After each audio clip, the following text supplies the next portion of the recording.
77 से शुरू है, राइट? 76 के, हाँ 76 के नीचे से। हाँ,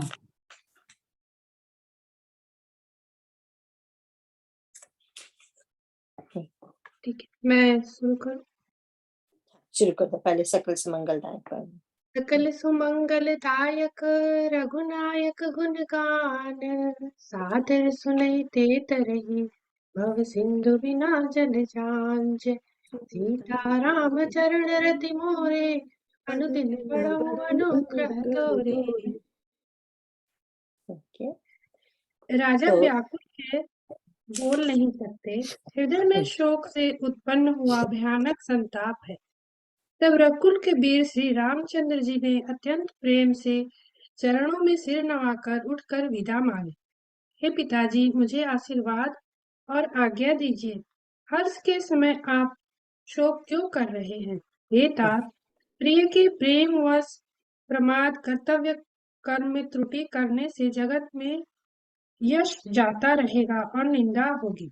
यह सुनकर स्नेहवश राजा ने उठकर श्री रघुनाथ जी की बाह पकड़कर उन्हें बैठा लिया और कहा, हे तात सुनो, तुम्हारे लिए मुनि लोग कहते हैं कि श्री राम चराचर के स्वामी है।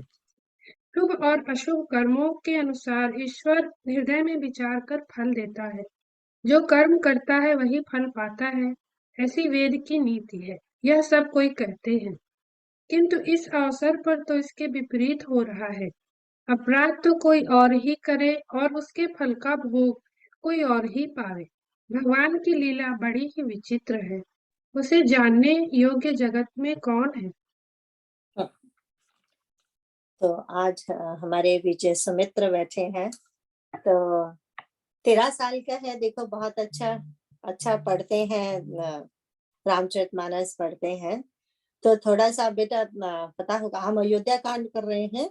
तो अयोध्या कांड हम 76 के नीचे शुरू किया है, बट थोड़ा सा फिर भी आप बोल देते हैं क्योंकि आप पहली बार ज्वाइन कर रहे हो। तो इससे पहले हमने क्या पढ़ा? इससे पहले हमने पढ़ा कि जब लक्ष्मण जी अपनी माँ सुमित्रा से परमिशन लेने आए हैं, क्या जाऊं क्या मैं, तो हम देखते हैं कि माता कैसे शुरू करती है। तो ये जो माता है, ये अपने पुत्र को असली शरणागति का स्वरूप सिखाती हैं। तो कितना सुंदर उनके प्रवचन है माता के। तो कैसे कैसे लक्ष्मण जी को बोलती हैं। हम फिर से देख लेते हैं, हमारा दशरथ की जो 3 पत्नियां वो क्या रिप्रेजेंट करती हैं। जो माता कौशल्या है वो ज्ञान शक्ति है, जो माता कैकेयी है वो क्रिया शक्ति है, क्योंकि वो राज कार्य करने में, सब कामों में वही सहायता करती थी। एंड ये जो हमारी सौमित्रा माता है, ये कौन सी शक्ति है? उपासना शक्ति। तो ये भक्तिमयी शक्ति है। तो ये अपने पुत्र को देखो कितना सुंदर आशीर्वाद देती हैं और कितना सुंदर उपदेश देती हैं कि सबसे पहले तो ये कहती है, तात तुम्हारी मात वैदेही, कि सबसे पहले तो अपना पुत्र से अपने माता का रिश्ता ही तोड़ती है कि मैं तुम्हारी माँ हूं ही नहीं। तुम्हारी माँ कौन है? तुम्हारी माँ वैदेही है। ये हम पिछला 73 के नीचे वाला थोड़ा सा रिकैप करेंगे मोटा मोटा।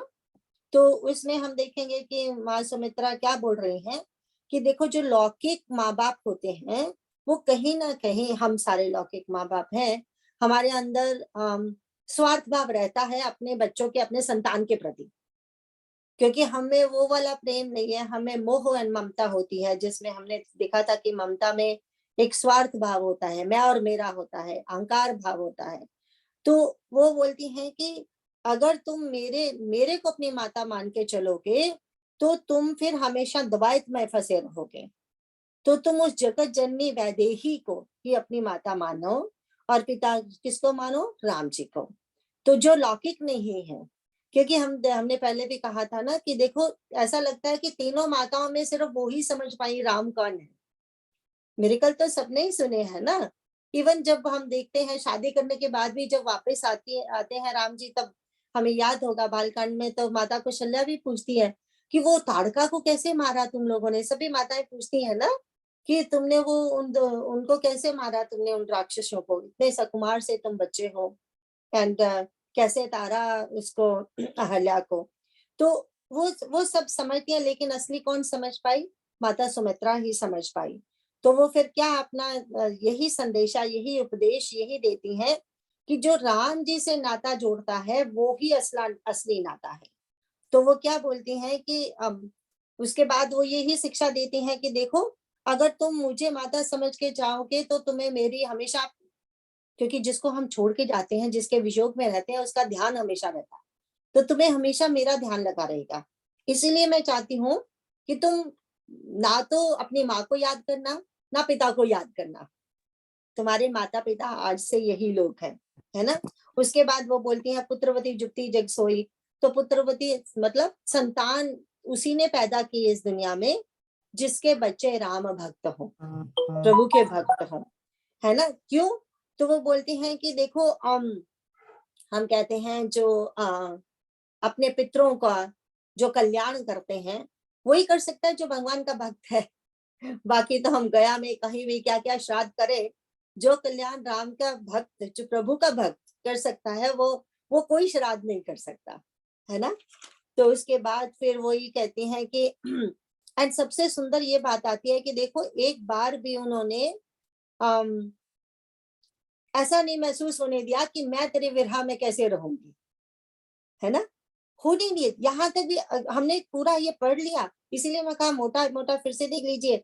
यहाँ तक कि उनको हृदय से भी नहीं लगाया, जाने से पहले विदा भी नहीं किया। वो तो इस तरह से उपदेश दे रही थी कि तुम विदा मांगने भी क्यों आए, तुम सीधे क्यों ना चले गए होते, तुम सीधे भी चले गए होते तो भी मुझे तुम पर बहुत प्राउड होता। तो इस तरह से वो अपने पुत्र को भेजती हैं।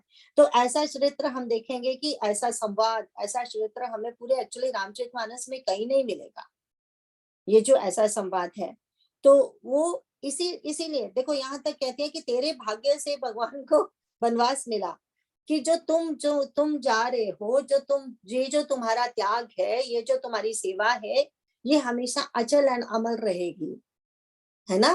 क्योंकि यहाँ तो बहुत सेवा करने वाले थे, सिर्फ भगवान तुम्हें यश देना चाहते थे, इसीलिए तुम साथ जा रहे हो, इसीलिए तुम्हारी वजह से वो मिला है। तो हम फिर से यही देखेंगे कि क्या इससे हमें एज ए पेरेंट्स हमें क्या शिक्षा मिलती है।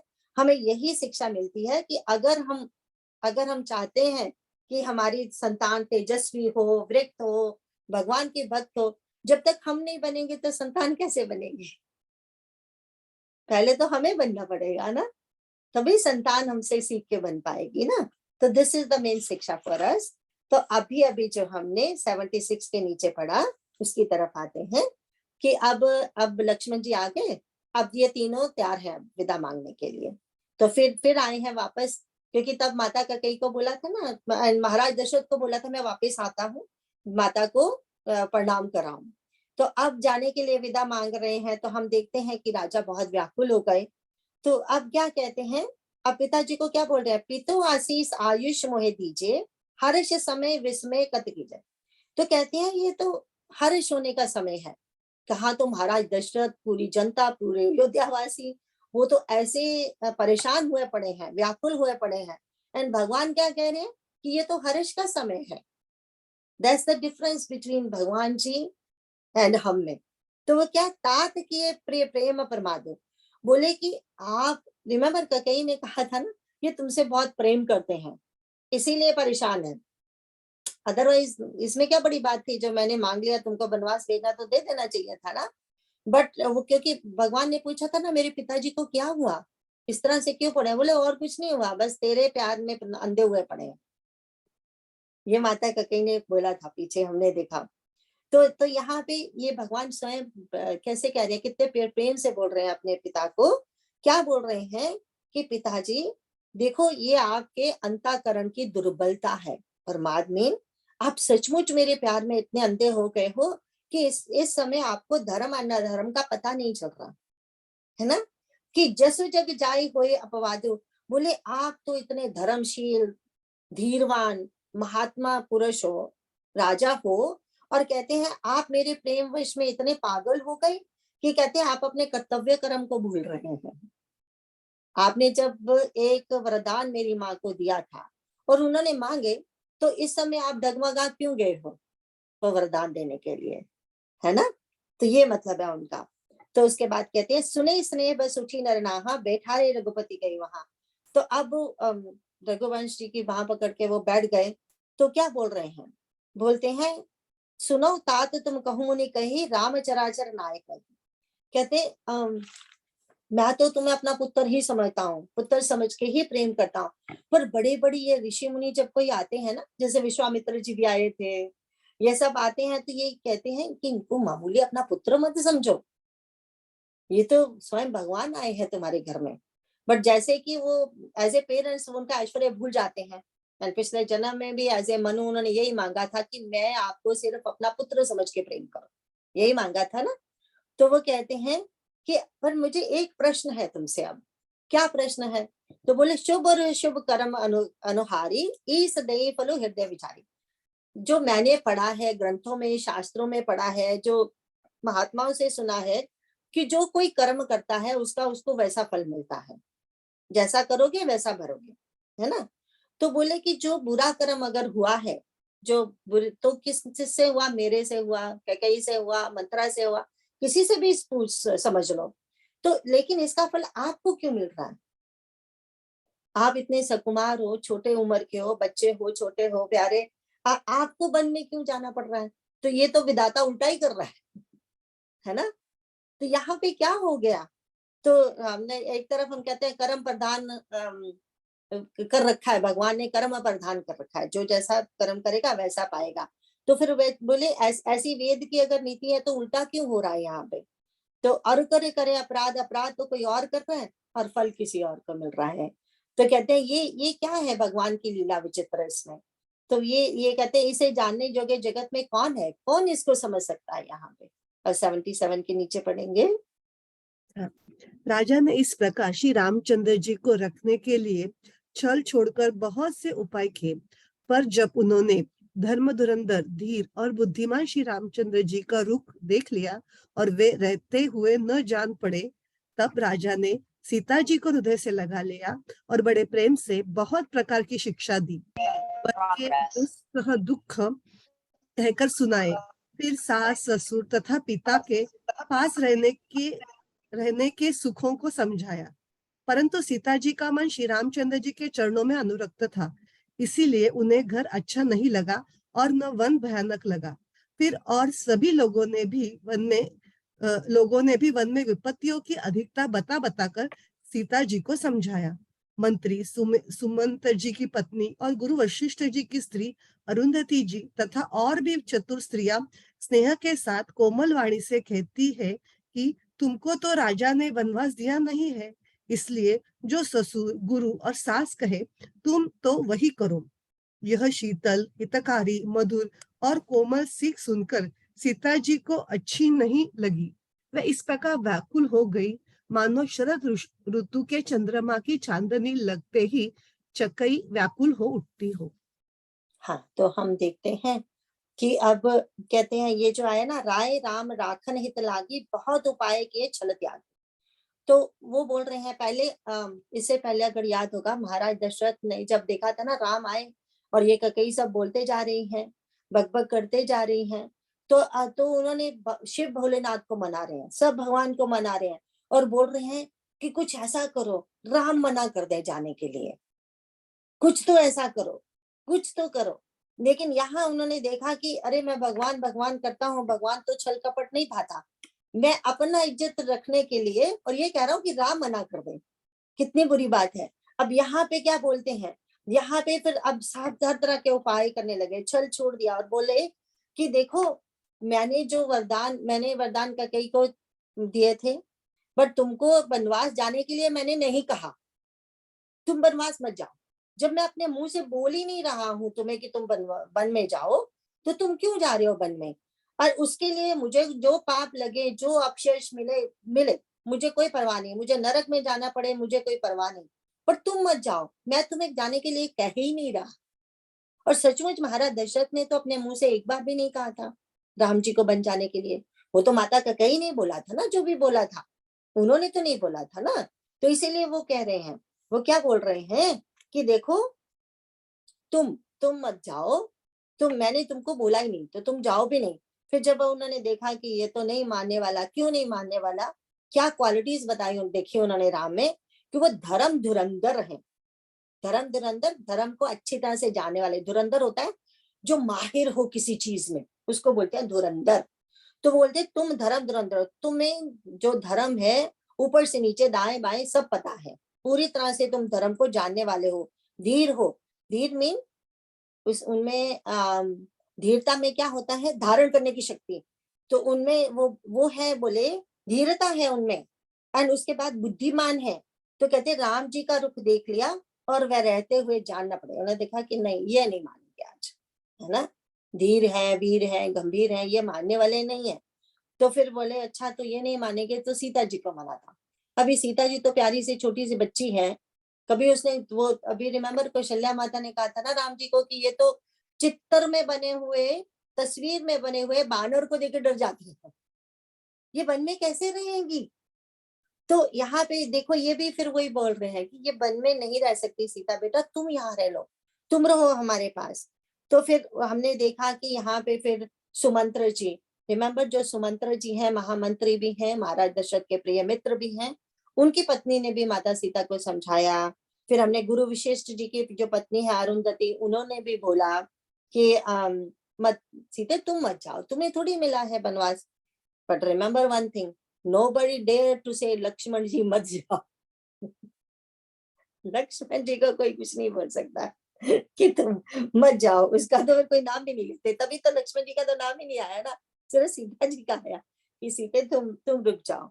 तो हमने देखा कि माता सीता जी को वो सुन के अच्छा नहीं लग रहा है, बिकॉज उनको लग रहा है कि पीयर प्रेशर है ना, हर तरह से उनको पीयर प्रेशर पड़ रहा है, बट वो रहना चाहती नहीं, बट लेकिन वो मर्यादा में रह रही है ना, कि वो किसी को बराबर जवाब भी नहीं देना चाहती है ना। तो उनको समझ नहीं आ रहा कहाँ गुरु पत्नी अरुंधति जी बोल रही हैं, सुमंत्र जी की पत्नी बोल रही हैं, और सब यहाँ पे जो लिखा है ना चतुर स्त्रियां बोली है। चतुर का मतलब ये चतुर हम समझते हैं वो नहीं, समझदार, जितने भी समझदार बड़ी बूढ़ियां हैं घर की, वो सब समझाने की माता सीता जी को कोशिश कर रही है ना।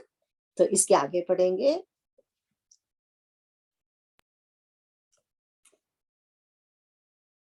सीता जी संकोचवश उत्तर नहीं देती। इन बातों को सुनकर कैकेयी तमक कर उठी। उसने मुनियों के वस्त्र, आभूषण, माला, मेखला आदि और बर्तन, कमंडल आदि लाकर श्री रामचंद्र जी के आगे रख दिए और कोमल वाणी से कहा, हे रघुवीर, राजा को तुम प्राणों के समान प्रिय हो। भीरु प्रेमवश दुर्बल हृदय के राजा शील और स्नेह नहीं छोड़ेंगे। पुण्य, सुंदर, यश और परलोक चाहे नष्ट हो जाए, पर तुम्हें वन जाने को वे कभी न कहेंगे। ऐसा विचार कर जो तुम्हें अच्छा लगे वही करो। माता की सीख सुनकर श्री रामचंद्र जी ने बड़ा सुख पाया, परंतु राजा को ये वचन बाण के समान लगे। वे सोचने लगे, अब भी अभागे प्राण क्यों नहीं निकलते। राजा मूर्छित हो गए, लोग व्याकुल हैं, किसी को कुछ सूझ नहीं पड़ता कि क्या करें। श्री रामचंद्र जी तुरंत मुनि का वेश बनाकर और माता पिता को सिर नवाकर चल दिए। वन का सब साज सामान सजकर वन के लिए आवश्यक वस्तुओं को साथ लेकर श्री रामचंद्र जी स्त्री श्री सीता जी और भाई लक्ष्मण जी सहित ब्राह्मण और गुरु के चरणों की वंदना करके सबको अचेत करके चले। हाँ, तो हम देखते हैं अब सीता जी संकोचवश उत्तर तो नहीं दे पा रही हैं। तो अब इसने देखा कि माता कैकेयी को देख के अब गुस्सा आ रहा है कि ये सब लोगों ने क्या तमाशा बना रखा है यहाँ पे, है ना, और डिले करते जा रहे हैं, डिले करते जा रहे हैं। उनको तो लगता है ना कि आज ही ये चले जाना चाहिए, नहीं तो ये पता नहीं कौन से विघ्न ये सारी दुनिया शुरू कर देगी, कहीं भरत ही वहां से आ जाए, क्या पता क्या हो जाए, कि युद्ध ही ना शुरू हो जाए। क्योंकि पुराने जमाने में वैसा भी होता था कि अगर एक रानी का दूसरी रानी के बच्चों को इस तरह से होता था तो वो उनके पेरेंट्स ही अपनी अपनी सेना लेके आ जाते थे युद्ध करने के लिए, है ना। तो उसका भी उसे भय है हर तरह से। तो वो क्या चाहती हैं कि जितनी जल्दी हो सके ये चले जाए। तो अब उसने देखा कि ये सारे तो बड़ा जरा ज्यादा ही अब यहाँ ड्रामा हो रहा है, तो आ गई। तो फिर क्या बोलती हैं कि गुस्सा में बोल रही हैं, अब मुनियों के वस्त्र लेके आई हैं, क्योंकि रिमेम्बर उन्होंने कहा था राम जी को कि मुनि बन के रहना। क्यों मुनि बन के रहना, तो हमने बताया था ना, साधु बन के रहना, कि ऐसा ना हो इस राज्य से तो निकाल दे, किसी और राज्य में जाके बैठ जाए, फिर कल को साल बाद उसकी सेना लेके आ जाए युद्ध करने के लिए, है ना। या किसी दूसरे राजा को चढ़ाई करने के लिए बोल दें, तो इनको क्या है रहना है, इनको वन में रहना है और साधुओं मुनियों की तरह रहना है, ठीक है ना, no thinking of any materialistic things. तो अब बोलती हैं तो इसीलिए वो जो चाहिए, जो वन में चाहिए होते हैं वो सारी चीजें, माला मेखला वो सारी चीजें बोले, कमंडलू आदि दिए। एंड बोले कि, और देखो कितनी कोमल वाणी से बोल रही है, क्या बोल रही हैं, हे रघुवीर राजा को तुम प्राणों के समान प्रिय हो। तो भीरू कहते, भीरू राजा मतलब ये राजा तो डरपोक है, तुम्हें भेजना नहीं चाहता, क्यों, वो मरने का डर है उसे। This is what it means, क्योंकि राजा ने कहा था ना मेरा मरण हो जाएगा, तो बोली राजा मरने से डर रहे हैं, तो कि आपने कहते पुण्य सुंदर यश और परलोक चाहे उसके नष्ट हो जाए हैं, बट लेकिन मरने से उन्हें डर लग रहा है, तुम्हें नहीं छोड़ना चाहते। तो वो बोलते हैं तुम्हें वन को भेज रहे हैं। बोले देखो और किसी को, तुम्हारे पिता के और किसी को भी सुंदर यश का, पुण्य कर्मों का, परलोक की चिंता नहीं है मेरे सिवा, तो फिर अब तेरी मर्जी। Do you want your father to go to नर्क, है ना, और तुम चाहती हो कि जो सारी उम्र मेरे धर्मात्मा पिता का यश रहा, जैसा रहा वैसा रहे, तो फिर तेरी मर्जी, जो तुम डिसाइड कर लो, जाना है कि नहीं जाना, है ना। तो अब ऐसा कहती है, ऐसा विचार करके सोच लो, जो तुम्हें अच्छा लगता है कर लो, मैं तुम्हें मजबूर नहीं करती। मतलब सबके सामने ये भी कहना चाहती है मैं तुम्हें मजबूर नहीं कर रही जाने के लिए। सी बोल रही है तुम्हें राजा कभी नहीं कहेगा। रिमेंबर अभी अभी हमने देखा था ना, महाराज दशरथ ने कहा था ना, मैं नहीं तुम्हें कह रहा जाने के लिए, मैं चाहे कहीं भी चले जाऊं, नरक में चले जाऊं, तुम मत जाओ। अब वही उसने बोले कहीं ने, है ना, कि ये नहीं बोलने वाले तुम्हें, अब तेरे सिर के ऊपर है, तुम इनका यश रखोगे कि नहीं रखोगे, तुम यहाँ रहना चाहोगे, क्या करना चाहोगे। तो फिर उसके बाद कहते राजा को तो नेचुरली ऐसे ऐसे कठोर शब्द सुन के वो तो मूर्छित ही हो गए। और दूसरी तरफ कहते हैं कि अच्छा हुआ मूर्छित हो गए, क्योंकि राम जी तो यही चाहते थे, नहीं तो पिता विलाप ही करते रहेंगे। तो वो मूर्छित हो गए, तो अब भगवान जी के लिए और भी जाना, फटाफट जाना आसान है ना, नहीं तो विदा करते करते ही कितना टाइम लग जाएगा, है ना। आगे चलते हैं। राजमहल से निकलकर श्री रामचंद्र जी वशिष्ठ जी के दरवाजे पर जा खड़े हुए और देखा कि सब लोग विरह की अग्नि में जल रहे हैं। उन्होंने प्रिय वचन कहकर सबको समझाया। फिर रामचंद्र जी ने ब्राह्मणों की मंडली को बुलाया, गुरु से कहकर उन सबको वर्ष भर का भोजन दिए और आदर, दान तथा विनय से उन्हें वश में कर लिया। फिर याचकों को दान और मान देकर संतुष्ट किया तथा मित्रों को पवित्र प्रेम से प्रसन्न किया। फिर दास दासियों को बुलाकर उन्हें गुरु जी को सौंपकर हाथ जोड़कर बोले, हे गोसाई, इन सबकी माता पिता के समान सार संभाल देख रेख करते रहिएगा। श्री रामचंद्र जी बार बार दोनों हाथ जोड़कर सबसे कोमल वाणी कहते हैं कि मेरा सब प्रकार से हितकारी मित्र वही होगा जिसकी चेष्टा से महाराज सुखी रहे। हे परम चतुर पूर्वासी सज्जनों, आप सब लोग सब वही उपाय कीजिए जिससे मेरी सब माताएं मेरे विरह के दुख से दुखी न हो। हाँ, तो अब क्या कहते हैं, अब निकल गए वो वहां से झट से, एंड फिर बोलते फिर अपने, अब विदा किसे मांग रहे हैं, गुरु से विदा मांग रहे हैं, और किसी से नहीं मांगी ना, गुरु जी से मांग रहे हैं। और गुरु जी से भी पता है, गुरु तो धर्म के ज्ञानी हैं, वो इनको ऐसा ऐसा नहीं बोलेंगे, ना धर्म करने के लिए नहीं बोलेंगे, है ना। तब कहते हैं कि उन्होंने, कितना सुंदर यहाँ पे लिखा है कि उन्होंने फिर क्या किया, ये जो, हाँ, तो कहते गुरु सन कहीं वर्षानन दीने।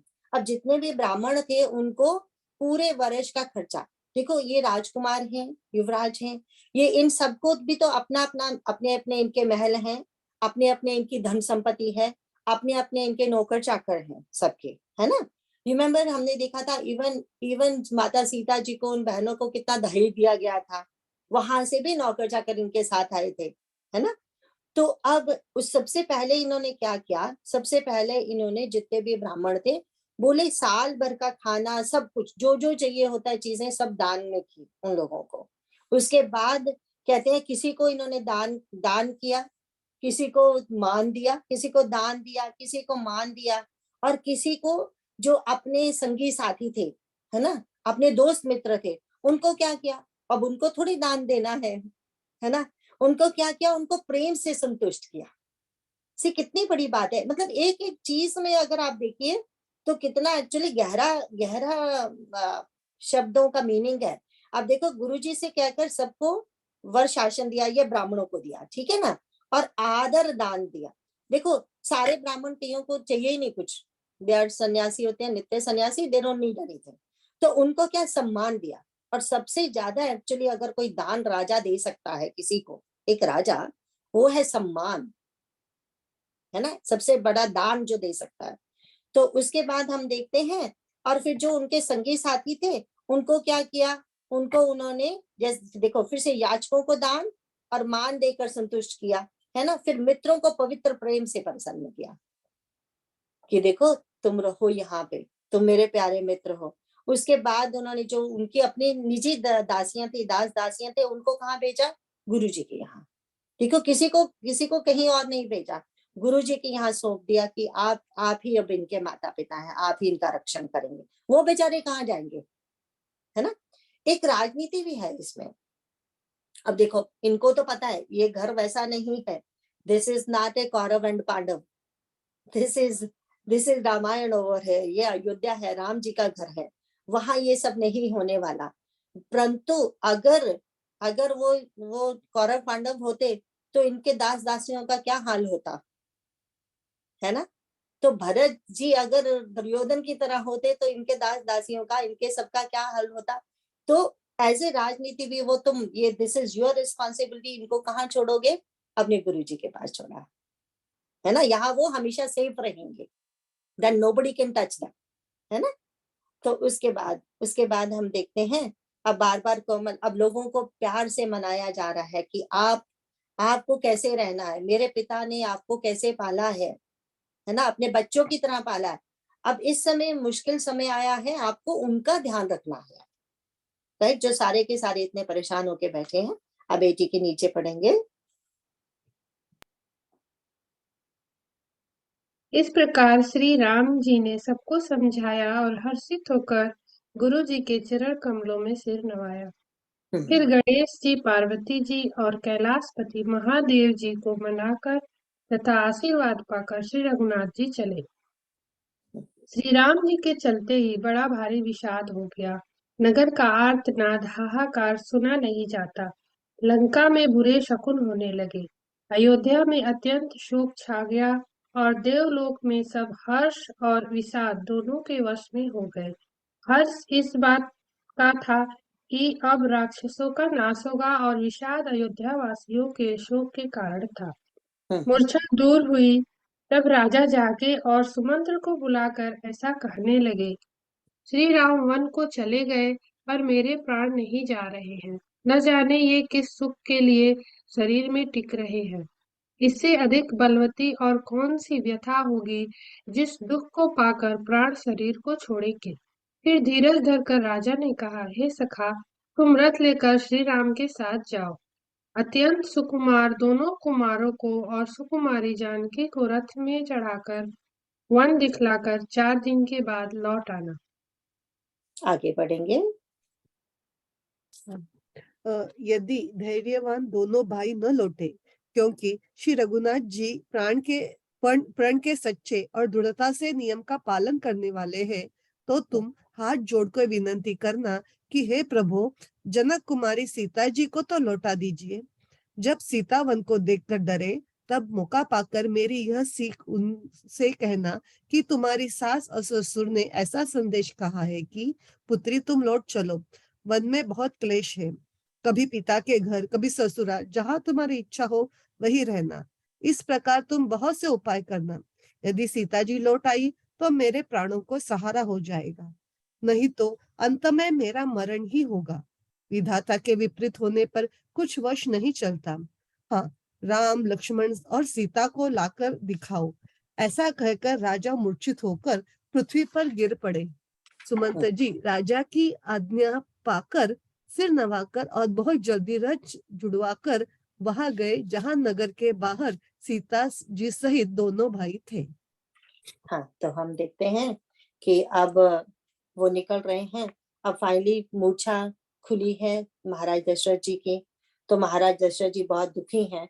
अब क्या कह रहे हैं, वो सुमंत्र से बोले कि जाओ जरा रथ लेके जाओ, ये कैसे चलेंगे, ये पैदल कैसे चलेंगे, है ना, सारे बच्चे हमारे। तो इनको लेके बोले वहां तक जाना, जंगल तक जाना, थोड़े दिन बाद घुमा के ले आना वापस।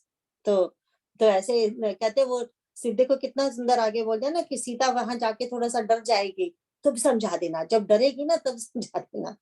तो यहाँ पे हम देखते हैं कितना सुंदर लिखा है 781 के नीचे, जो नहीं फिरे धीर दो भाई, सत्य संग दृढ़ व्रत रघुराई। कहते हैं कि देखिए जैसे कि हमने पहले कहा था ना, बार बार सीता जी को लाने के लिए तो बोला जा रहा है, नोबडी डेयर टू से कि लक्ष्मण जी को वापस ले आओ, इसीलिए यहाँ भी बोला जो नहीं फिरे धीर दो भाई। पहले तो ये बोला ना उनको जरा सा घुमा के 14 दिनों के बाद वापस ले आओ। ऐसा कहा जाता है कि कुछ शास्त्रों के कुछ विशेष दिन ऐसे हैं, किसी विशेष परिस्थिति में 14 दिनों को 14 वर्ष माना जा सकता है। ऐसा अमेंडमेंट, हर तरह की अमेंडमेंट हमारे शास्त्रों में की गई है। तो बोले कि ऐसा करना, ये जो दोनों भाई बहुत धीर पुरुष है ना, वो नहीं मानने वाले। तो वो क्या है, यहाँ फिर हमने देखा कि वो रघुराई हैं, तो उनकी विशेषताएं बताई गई हैं। कौन सी विशेषताएं, क्योंकि ये रघुवंशी है ना, तो ये अपनी प्रतिज्ञा के पूरे पक्के होते हैं, नंबर 1 है ना। दूसरा है नंबर धीर, धीर है, धीर का मतलब स्वयं कष्ट सह लेंगे, दूसरे को दुख नहीं होने देंगे, उसको धीर कहते हैं, धीर पुरुष यहाँ पे ये मतलब है। एंड तीसरा उन्होंने बोला सत्य संग, सत्य संग मीन जो भी वो प्रतिज्ञा लेते हैं, सत्य प्रतिज्ञा लेते हैं, उस पर हमेशा एक बार जबान दे दी तो दे दी, है ना, सत्य संग है। तो कहते हैं अपनी प्रतिज्ञा पूरी करेंगे ही करेंगे। तो दृढ़ व्रती हैं, ये तो हमें पता है, ये सारे के सारे रघुवंश वाले दृढ़ व्रती होते हैं कि एक बार जो उन्होंने मुनि वेश में रहने का दृढ़ व्रत लिया है, रिमेम्बर ये व्रत लिया है, अब उन्होंने 14 साल तक मुनि वेश में रहेंगे, तो कहते वो तो अपना दृढ़ पूरा करेंगे ही करेंगे, दृढ़ व्रती है। एंड उसके बाद हमने देखा कि बोला कि चलो जाओ, जब तुम जंगल के, जब तुम अयोध्या के बाद तक पहुंचोगे, जंगल तक पहुंचोगे, तो सीता जरूर थोड़ा सा परेशान दिखेगी, जैसे वो वाला मोमेंट दिखा तब उसको समझाना। अभी नहीं समझ रही है, अभी तो घर में है ना, अभी पता नहीं है, अब 2 दिन जंगल में, सचमुच कहने का मतलब जब यहाँ से हम देखेंगे, जैसे यहाँ से निकलेंगे पेड़ों के नीचे सोना पड़ रहा है राइट अवे, है ना, तो बोले तब शायद थोड़ा जब भयभीत हो जाएंगे तब तुम उसे समझाना कि बेटी वापस आ जाओ। फिर कितना सुंदर बोल रहे हैं कि तुम कहीं भी रहो, चाहे ससुराल में रहना, चाहे मायके में रहना, हमें कोई प्रॉब्लम नहीं है, 14 साल ऐसे बीत जाएंगे, है ना।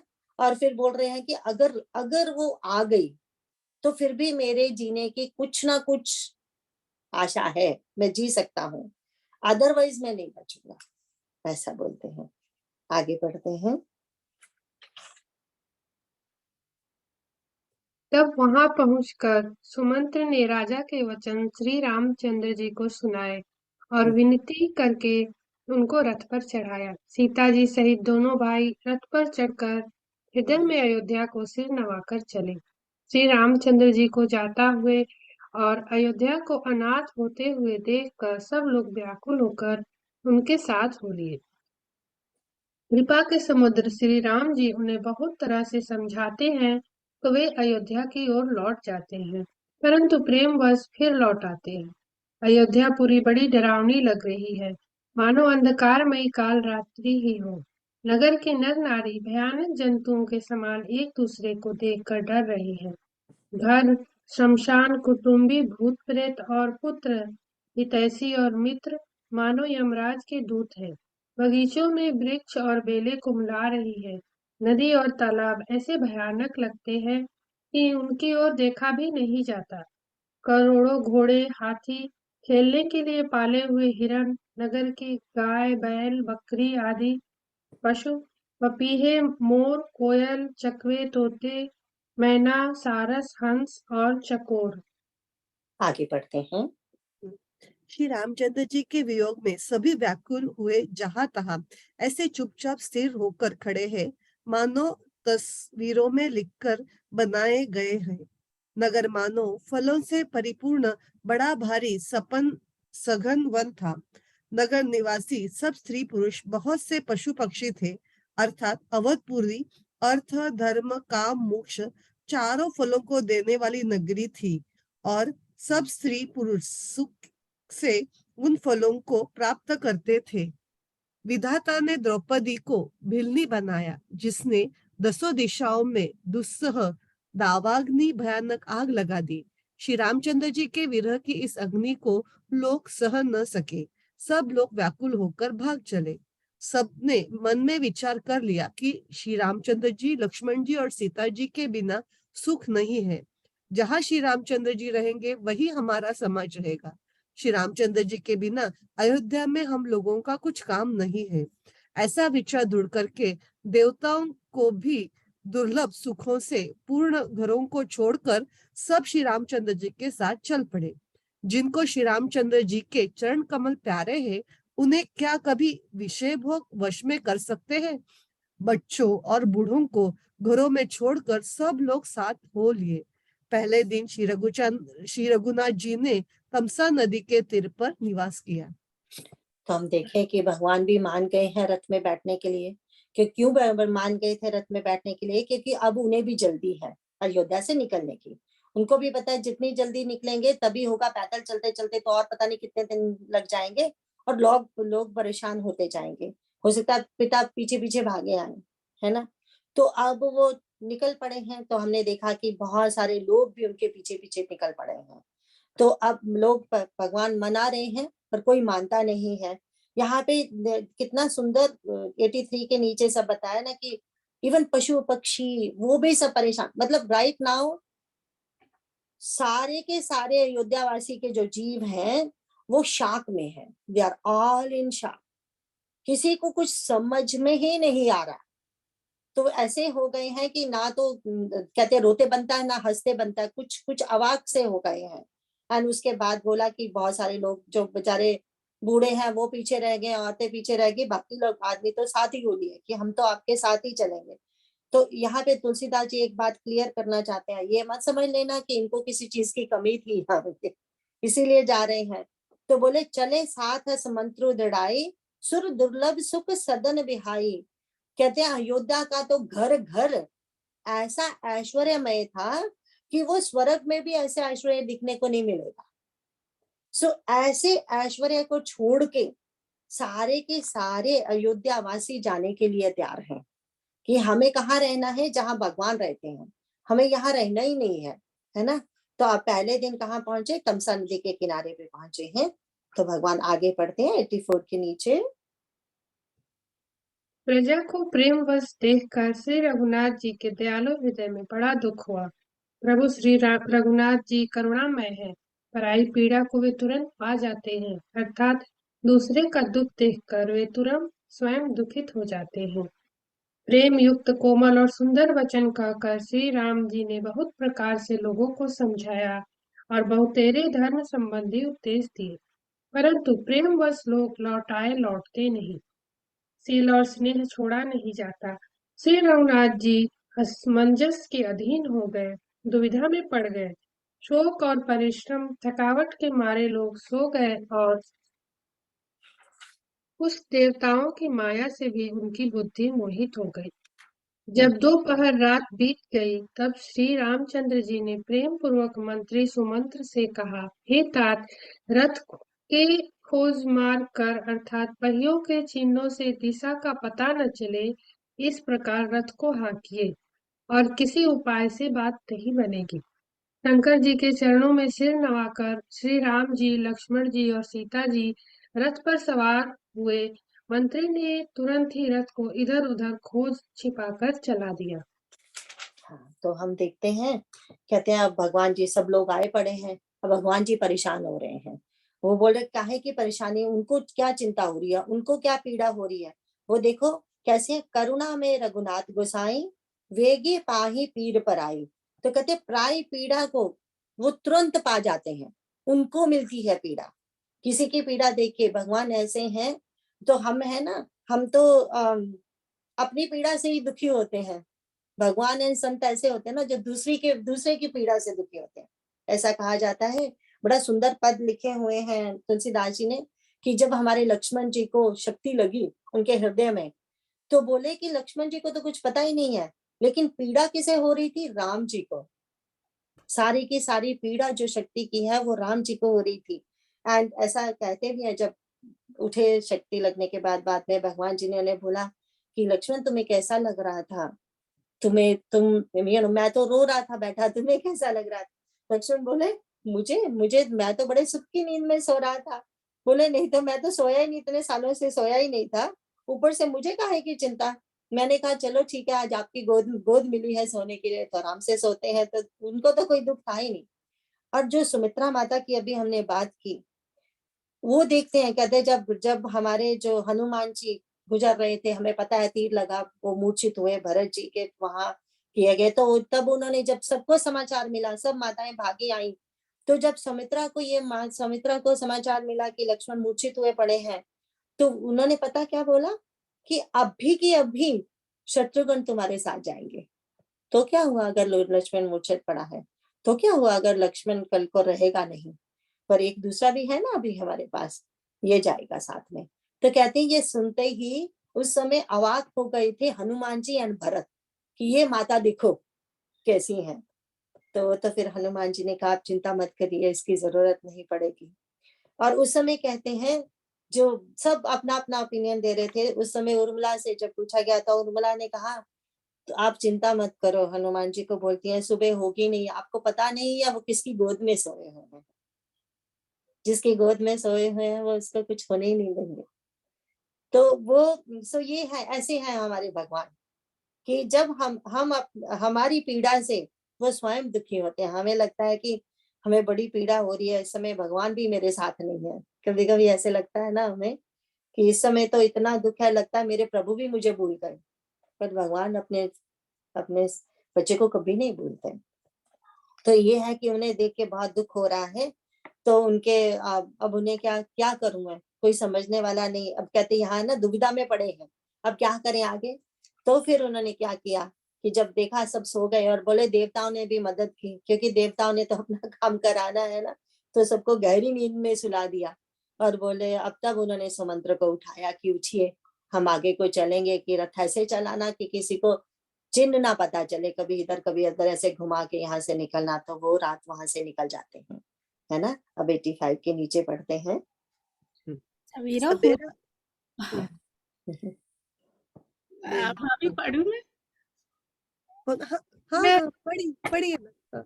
एक मिनट, मुझे एक बार बता दीजिए, मतलब यदि ऐसे क्या है बेटा, हाँ जी। असाइंड किए जाते हैं दो दो, ठीक है, हर बार। ओके ओके तो ओके। इस बार 2 जने ऑलरेडी असाइंड है ना, नेक्स्ट टाइम जब नेक्स्ट थर्सडे आएगा तो आप पढ़ लेना, ऐसे आपके साथ और हाँ, किसी को। वो मुझे पता नहीं था, तो कोई बात मुझे नहीं, इट्स ओके। आगे बढ़ते हैं। सवेरा होते ही सब लोग जागे तो बड़ा शोर मचा कि श्री रघुनाथ जी चले गए, कहीं रथ का खोज नहीं पाते। सब हाँ राम पुकारते हुए चारों ओर दौड़ रहे हैं, मानो समुद्र में जहां डूब गया हो, जिससे व्यापारियों का समुदाय बड़ा ही व्याकुल हो उठा हो। वे एक दूसरे को उपदेश देते हैं कि श्री रामचंद्र जी ने हम लोगों को क्लेश होगा यह जानकर छोड़ दिया है। वे लोग अपनी निंदा करते हैं और मछलियों को सराहना करते हैं, कहते हैं श्री रामचंद्र जी के बिना हमारे जीने को धिक्कार है। विधाता ने यदि प्यार का वियोग ही रचा तो फिर उसने मांगने पर मृत्यु क्यों नहीं दी। इस प्रकार बहुत से पलाप करते हुए वे संताप से भरे हुए अयोध्या में आए। उन लोगों के वियोग की दशा का वर्णन उन लोगों के विषम वियोग की दशा का वर्णन नहीं किया जा सकता। 14 साल की अवधि की आशा से ही वे प्राणों को रख रहे हैं। सब स्त्री पुरुष श्री रामचंद्र जी के दर्शन के लिए नियम और व्रत करने लगे और ऐसे दुखी हो गए जैसे चकवा चक्री और कमल सूर्य के बिना दिन हो जाते हैं। हाँ, तो हम देख रहे हैं कि नगरवासी उठे हैं, बहुत परेशान हुए बेचारे। तो लेकिन उनको पता है कि भगवान क्यों चले गए, इसीलिए नहीं गए कि भगवान अपने लिए गए हैं, भगवान हमारे लिए, हमारे दुख से दुखी होना, इसीलिए गए हैं। तो ठीक है, इसके आगे बढ़ेंगे।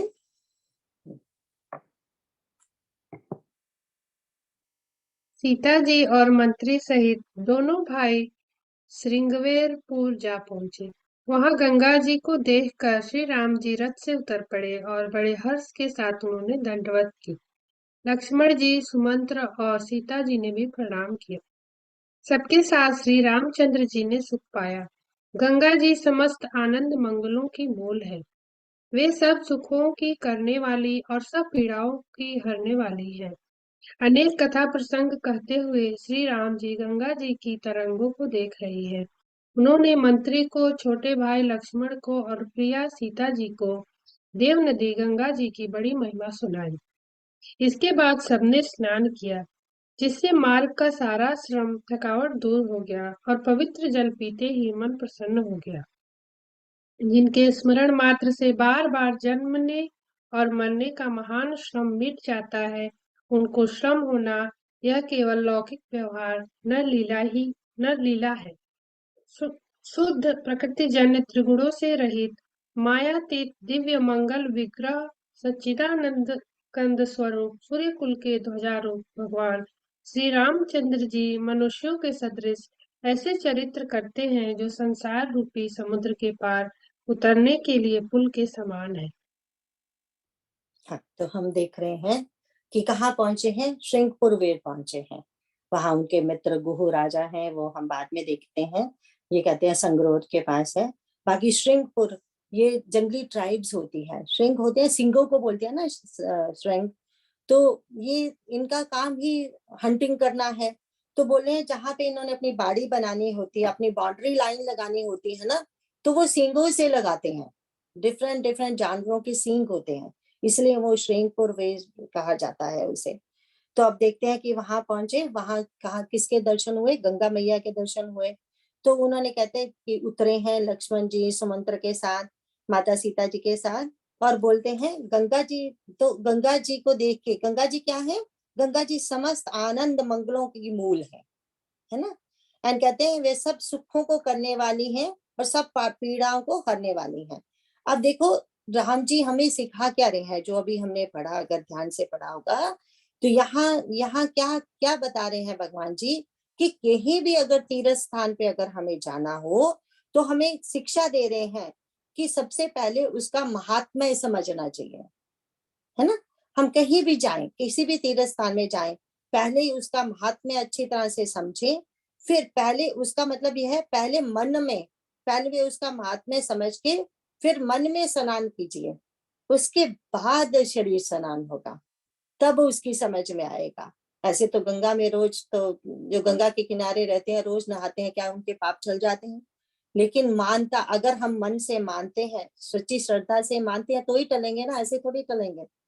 ऐसा बोला जाता है कि शास्त्रों में हमारे ऐसा लिखा है कि जिन्होंने कितने भी पाप किए हों, उसका एक ही प्रायश्चित है, गंगा जी में स्नान कर लो, बस इतना ही। तो इसके बाद हम देखते हैं कि सो भगवान जी हमें सिखाते हैं क्या करना चाहिए तीर्थ स्थान में जाके। तो उसके बाद देखते हैं कि कहीं कहीं कोटिक कथा प्रसंगा, सारे जितने भी गंगा मैया की कहानियां थी, भक्तों की कहानियां थी, वो सुनाई गई हैं। राम विलो की गंग तरंगा, उसके बाद उन्होंने अपने भाई के साथ वहां देखते हैं।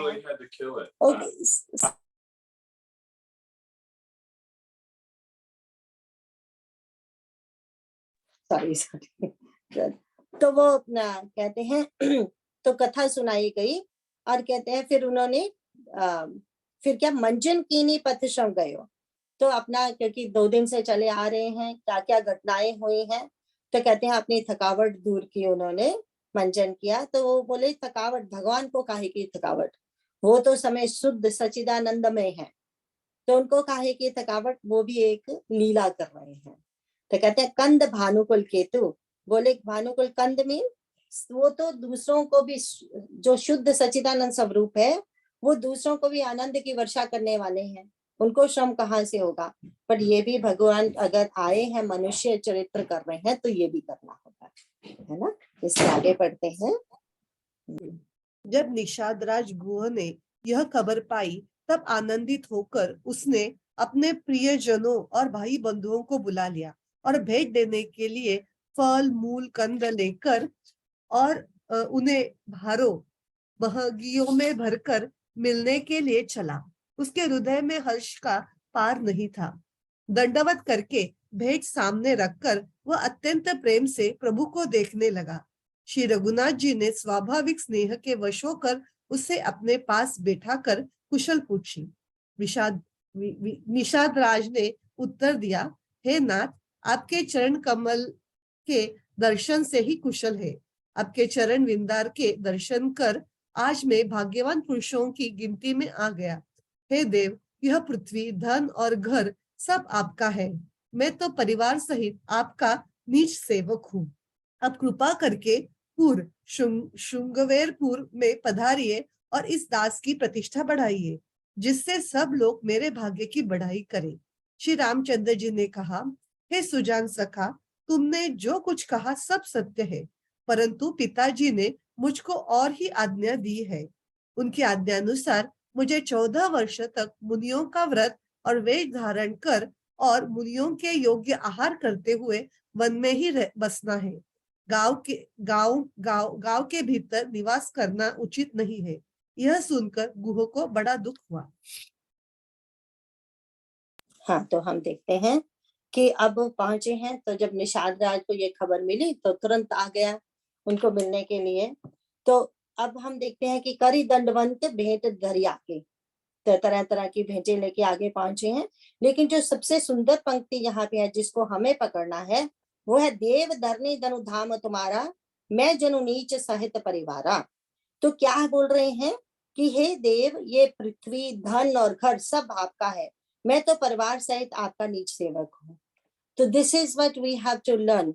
ये शरणागति का एक स्वरूप है कि अगर भगवान को क्या बोल रहे हैं, हे धरनी धनु धाम तुम्हारा, कि जो भी मेरा है सब आपका ही है, और मैं कौन हूँ, तो मैं परिवार सहित आपका सेवक हूँ।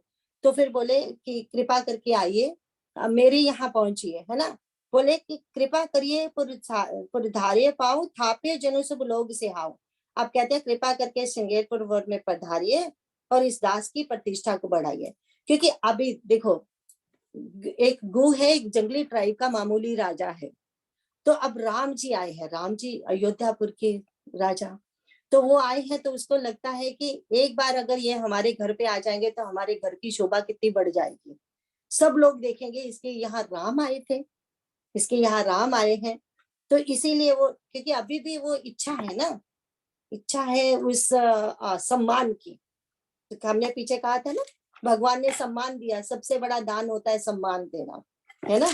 तो यहाँ अभी उसको वो इच्छा है, लेकिन भगवान क्या कह रहे हैं, कहिए सत्य सब सखा सुजाना, कि तुम जो कह रहे हो सत्य है। बोले पर लेकिन क्या करूं। कहते मुझे जो कहते हैं, मोए दीन पे तो आयुष आना, मुझे जो पिताजी ने क्या दिया है, आज्ञा दी है, क्या है कि 14 वर्ष तक मुनियों के वेश में रहना है। अगर मुनियों के वेश में रहना है तो नगर में निवास नहीं हो सकता, है ना। तो जहां जहां जंगलों में मुनि रहते हैं वो नगर नहीं होते ना, वो आश्रम होते हैं। रिमेम्बर, मुनि जहां रहते हैं वहां भी तो कितने उनके शिष्य होते हैं। मुनि अकेले थोड़ी रहते हैं जगह पे। तो वो, लेकिन वो आश्रम बोला जाता है, उनको नगर नहीं बोला जाता। तो यहाँ कहते हैं क्योंकि मैं नगर में नहीं आ सकता, तो इसलिए सुन के फिर हमारे जो गुरु हैं उनको दुख हुआ कि कहाँ ये राजकुमार और कहाँ ये हुआ, क्योंकि अभी तक उनको पता नहीं था ना ये क्यों आए हैं। He didn't know that yet, right? तो अब पता चलेगा। हम एटलीस्ट एक और पढ़ लेंगे, उसके बाद जो हम नेक्स्ट थर्सडे आएगा तो हम देखेंगे वो लक्ष्मण गीता आएगी, बहुत सुंदर। एक और पढ़ लेते हैं, अभी है हमारे पास 5 मिनट। श्री राम जी, लक्ष्मण जी और सीता जी के रूप को देखकर गांव के स्त्री पुरुष प्रेम के साथ चर्चा करते हैं। कोई कहती है, हे सखी, कहो तो वे माता पिता कैसे हैं जिन्होंने ऐसे सुंदर सुकुमार बालकों को वन में भेज दिया। कोई एक कहते हैं, राजा ने अच्छा ही किया, इसी बहाने हमें भी ब्रह्मा ने नेत्रों का लाभ दिया। तब निषाद राज ने हृदय में अनुमान किया तो अशोक के पेड़ को उनके ठहरने के लिए मनोहर समझा। उसने श्री रघुनाथ जी को ले जाकर वह स्थान दिखाया। श्री रामचंद्र जी ने देखकर कहा कि यह सब प्रकार से सुंदर है। पूर्ववासी लोग जोहार वंदना करके अपने अपने घर लौटे और श्री रामचंद्र जी संध्या करने पधारे।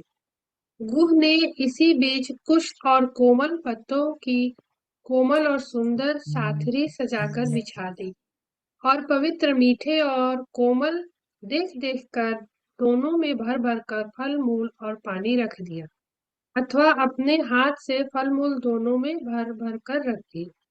सीता जी, सुमंत्र जी और भाई लक्ष्मण जी सहित कंद मूल फल खाकर रघुकुल मणि श्री रामचंद्र जी लेट गए। भाई लक्ष्मण जी उनके पैर दबाने लगे।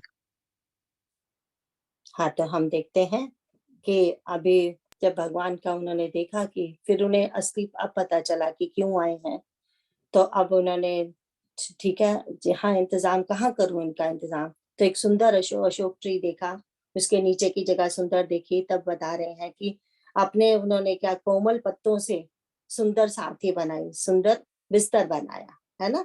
तो वहां पे हम देखते हैं कि भगवान जी वहां पे विश्राम करने बैठे हैं और लक्ष्मण जी उनके पांव दबाने लगे। तो आज हम यहीं पे खत्म करेंगे। नेक्स्ट वीक हम देखेंगे कि लक्ष्मण गीता वाला इम्पोर्टेंट पार्ट आने वाला है कि कैसे गुह को मोह हो रहा है और बोल रहे हैं, लक्ष्मण उनको शिक्षा देंगे। तो बहुत सुंदर। सॉरी बीच में डिस्टर्बेंस हुआ, फिर बताती हूँ, रिकॉर्डिंग बंद हो गई था।